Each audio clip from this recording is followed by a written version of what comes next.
తూర్పు గోదావరి జిల్లా రాయవరం మండలం వెదురుపాక విజయదుర్గా పీఠం 54వ వార్షికోత్సవాల్లో భాగంగా చివరి రోజు పీఠంలో వేంచేసి ఉన్న శ్రీదేవి భూదేవి సమేత విజయ వెంకటేశ్వర స్వామి కళ్యాణాన్ని తిరుపతికి చెందిన వేద పండితులు వైఖానాస ఆగమ శాస్త్రం ప్రకారం నయనానందకరంగా కళ్యాణం నిర్వహించారు. అనంతరం హోమం పూర్ణాహుతి నిర్వహించారు. టీటీడీ ప్రధాన అర్చకులు వేణుగోపాల దీక్షితులు దంపతుల కళ్యాణోత్సవంలో పాల్గొన్నారు.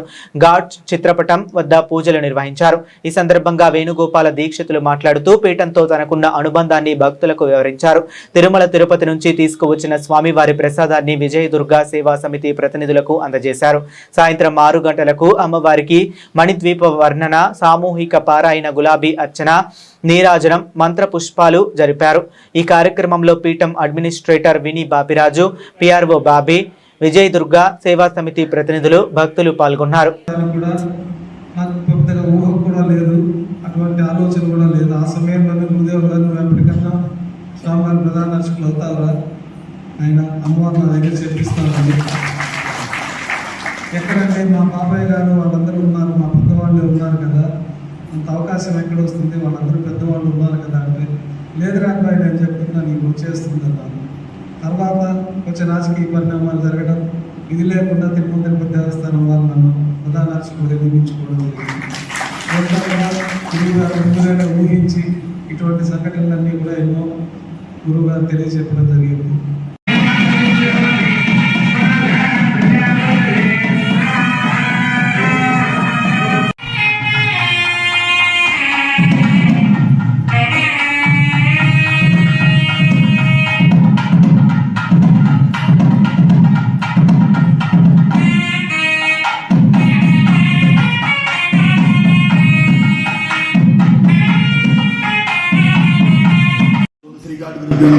శ్రీ విజయదుర్గాదేవి నమః. శ్రీ విజయదుర్గా పీఠం 54వ వార్షికోత్సవాలు ఆగస్టు 16, 17, 18 3 రోజులు అంగరంగ వైభవంగా జరిగాయి.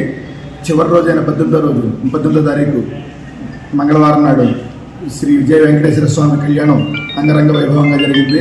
తిరుమల తిరుపతి దేవస్థానానికి సంబంధించిన ఉత్సవ విగ్రహాల పీఠానికి బహుకరించిన వాటికి వైఖానస ఆగమ ప్రకారం కళ్యాణం జరగడం జరిగింది.